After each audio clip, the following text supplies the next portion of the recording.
Halo sahabatku, sebelum memulai videonya alangkah baiknya sahabat sedekah like dan subscribe ke channel ini.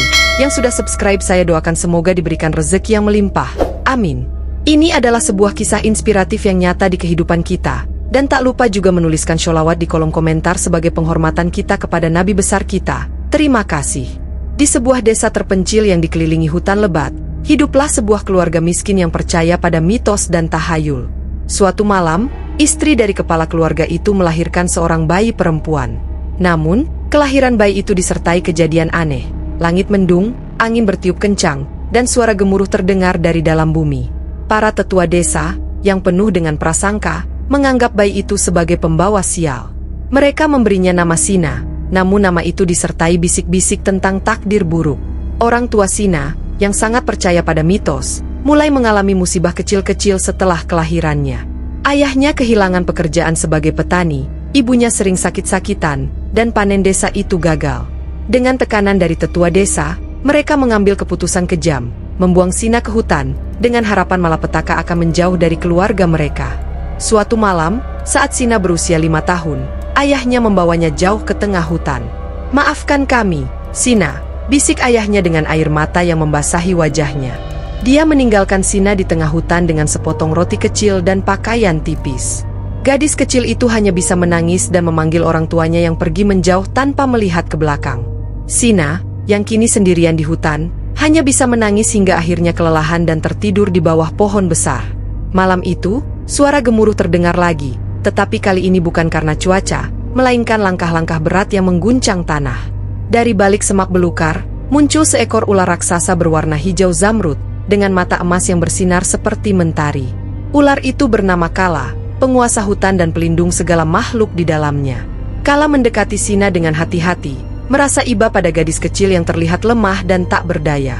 Ketika Sina membuka matanya, dia tidak merasa takut, seolah-olah kehadiran Kala memberikan rasa aman. Kala berbicara dengan suara yang dalam namun lembut. "Siapa namamu, anak kecil? Dan mengapa kau berada di sini sendirian?" Sina, yang terkejut ular itu bisa berbicara, menjawab dengan suara gemetar, "Namaku Sina. Aku ditinggalkan di sini." Kala mengangguk pelan, menyadari kejamnya dunia manusia. "Jangan takut, Sina. Aku akan menjagamu. Mulai sekarang, kau adalah anakku." Kala membangun sarang besar di dalam gua tersembunyi di hutan. Di sana, Sina dibesarkan dengan penuh kasih sayang. Ular itu mengajarinya tentang tumbuhan obat, cara berburu, dan memahami bahasa makhluk hutan. Sina tumbuh menjadi gadis yang cantik dan kuat, dengan kecerdasan dan ketangkasan luar biasa. Namun, di balik kehidupan damainya, Sina merasa ada sesuatu yang hilang. Setiap malam, dia memandangi langit, bertanya-tanya mengapa orang tuanya membuangnya. Kala, yang mengetahui perasaan itu, mencoba menghiburnya, tetapi rasa sakit di hati Sina tidak mudah hilang. Seiring bertambahnya usia, Sina mulai penasaran dengan dunia di luar hutan. Dia sering mendengar cerita dari Kala tentang kehidupan manusia, tentang desa, tentang perayaan, dan tentang keluarga. Namun, cerita itu seringkali disertai dengan peringatan. "Manusia tidak seperti kita, Sina," ujar Kala suatu malam saat mereka duduk di tepi sungai. "Mereka seringkali takut pada apa yang tidak mereka mengerti. Itulah mengapa mereka membuangmu." Namun, hati Sina tetap bertanya-tanya. Dia ingin tahu siapa dirinya, mengapa dia dibuang, dan apakah dia masih memiliki tempat di dunia manusia. Kala, yang melihat tekad di mata Sina, akhirnya memberinya izin untuk menjelajah ke pinggir hutan. "Tapi ingat, Sina, jangan pernah menunjukkan dirimu sepenuhnya. Dunia manusia bisa kejam," pesannya. Pada usia 18 tahun, Sina untuk pertama kalinya melangkah keluar hutan. Dia mengenakan pakaian sederhana dari kulit binatang yang dia buat sendiri. Rambut hitam panjangnya tergerai, dan kulitnya yang halus memancarkan keindahan alami yang luar biasa. Di pinggir desa, Sina melihat anak-anak bermain, para ibu menjemur pakaian, dan para pria bekerja di ladang. Pemandangan itu membuat hatinya hangat, tetapi juga memunculkan rasa rindu yang mendalam. Dia ingin menjadi bagian dari mereka, tetapi dia tahu bahwa dirinya berbeda.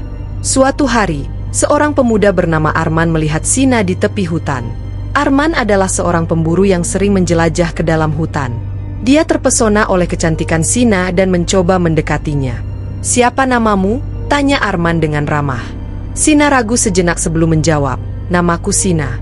Aku tinggal di dalam hutan. Arman terkejut, tetapi tidak merasa takut. Dia justru kagum pada keberanian Sina. Pertemuan mereka berlanjut menjadi persahabatan, meskipun Sina selalu menjaga jarak dan tidak mengungkapkan tentang Kala. Kala menyadari bahwa Sina mulai sering keluar dari hutan untuk bertemu Arman. Perasaan yang tidak pernah dia rasakan sebelumnya tumbuh di hati Sina, perasaan cinta. Namun, Kala merasakan ancaman. Sina, kau adalah bagian dari dunia ini.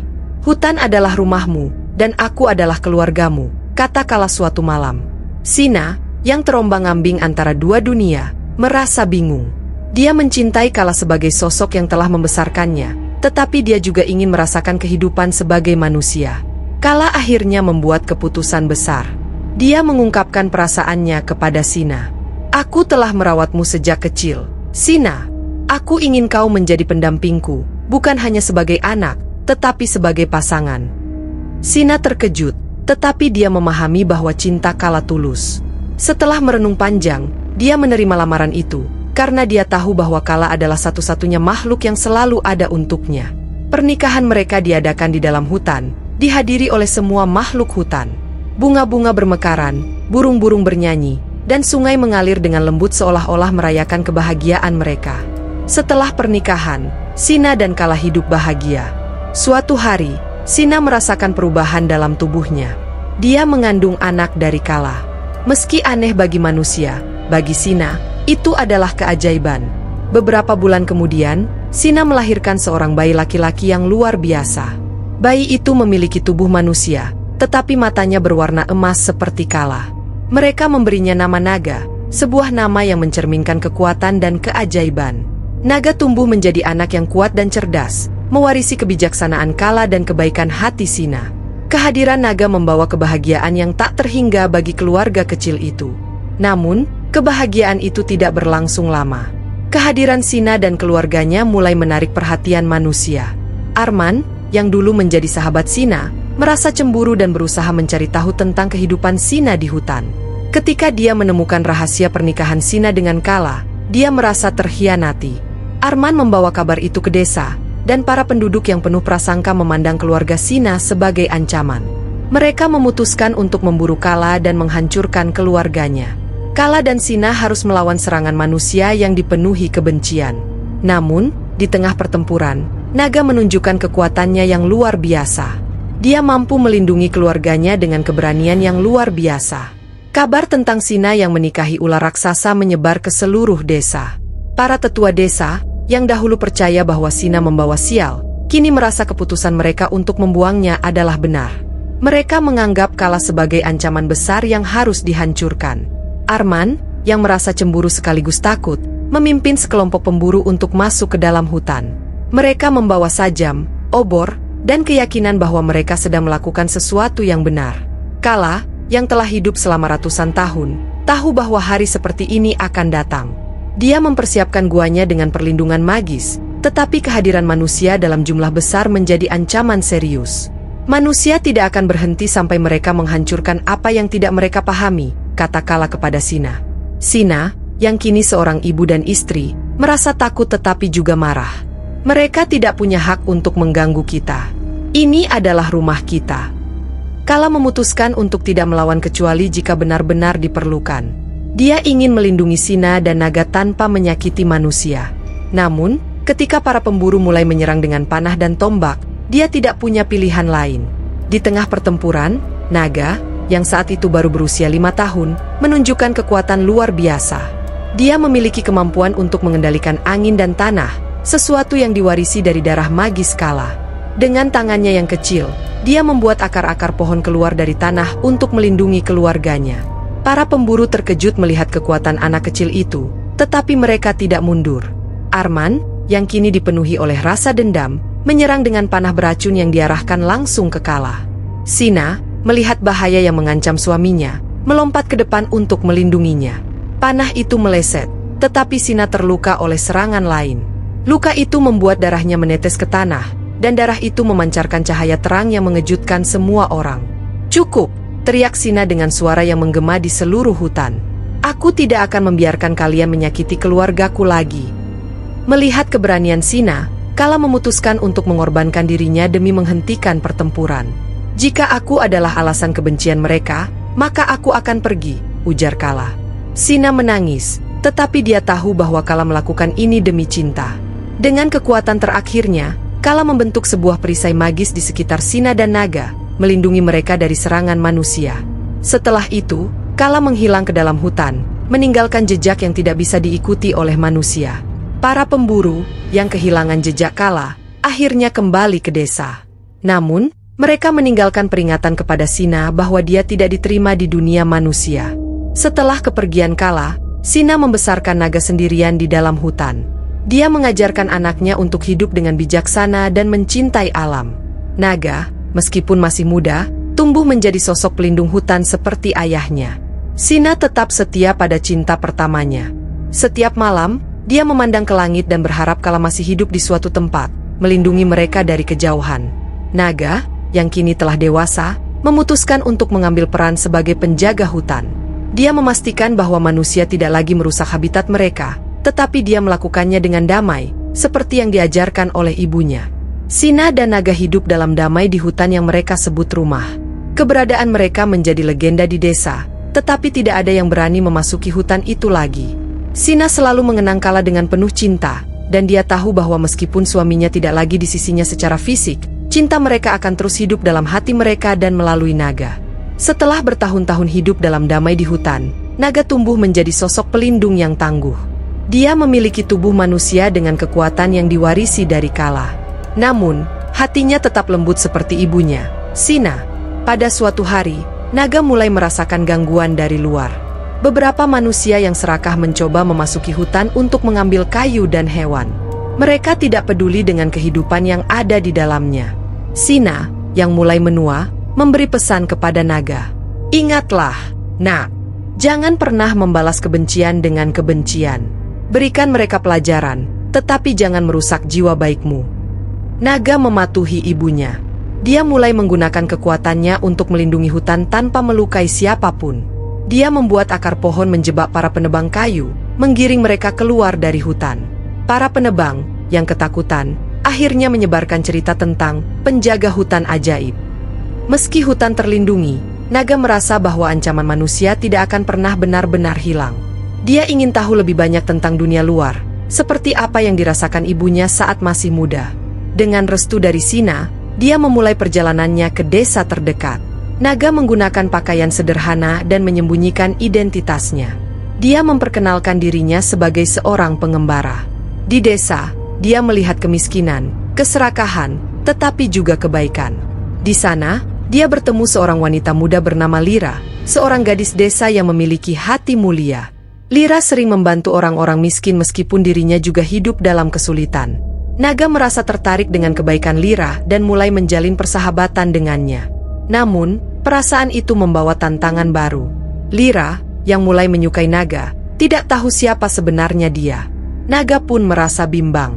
Apakah dia harus mengungkapkan kebenaran atau menjaga rahasia ini selamanya? Sementara itu, di desa, muncul seorang pria kaya bernama Darto, yang memiliki ambisi besar untuk mengambil alih hutan. Dia mendengar cerita tentang penjaga hutan dan menganggapnya hanya mitos belaka. Darto membawa puluhan orang bersenjata ke hutan, berniat menebang pohon dan merampas kekayaan alamnya.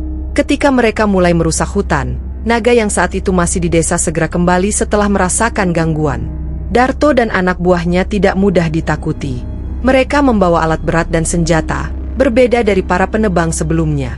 Kali ini, naga menghadapi ancaman yang jauh lebih besar.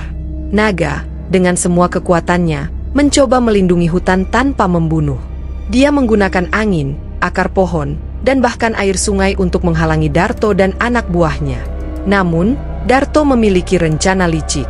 Dia menculik Sina, yang kini tinggal di gua kecil di dalam hutan. Dengan Sina sebagai sandera, Darto memaksa naga untuk menyerahkan diri. "Jika kau tidak menyerah, aku akan menghancurkan satu-satunya orang yang kau cintai," ancam Darto.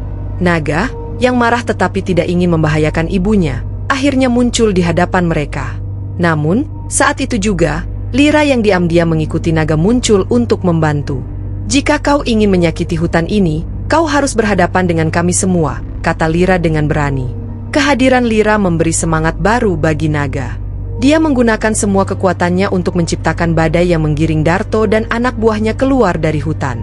Dalam pertempuran itu, Sina terluka parah, tetapi berhasil diselamatkan oleh Lyra. Setelah ancaman Darto berlalu, naga memutuskan untuk membuka diri kepada Lyra tentang siapa dia sebenarnya. Lyra, meski awalnya terkejut, menerima naga apa adanya. Dia memahami bahwa naga adalah sosok yang menjaga harmoni antara manusia dan alam. Sina, yang mulai merasa waktunya di dunia ini hampir habis, memberi restu kepada naga untuk hidup bersama Lyra. Kau adalah penjaga yang luar biasa, naga. Tapi kau juga pantas mendapatkan cinta dan kebahagiaan seperti yang pernah kurasakan bersama Kala. Naga dan Lyra akhirnya menikah dan hidup di hutan. Mereka membangun rumah kecil di dekat Gua Sina, menjaga keseimbangan antara manusia dan alam. Lyra menjadi jembatan antara desa dan hutan, mengajarkan manusia untuk menghormati alam. Sina menghabiskan hari-hari terakhirnya dengan damai, dikelilingi oleh anaknya dan menantunya. Dia sering menceritakan kisah tentang Kala, tentang cinta yang melampaui batas, dan tentang bagaimana manusia dan alam bisa hidup berdampingan. Ketika akhirnya Sina meninggal, tubuhnya berubah menjadi bunga-bunga yang indah di seluruh hutan, seolah-olah dia menyatu dengan alam yang dia cintai. Naga dan Lyra terus menjaga hutan, meneruskan warisan Sina dan Kala. Kisah mereka menjadi legenda yang menginspirasi desa untuk hidup lebih harmonis dengan alam. Demikianlah cerita kali ini, jangan lupa like, komen, dan subscribe. Terima kasih.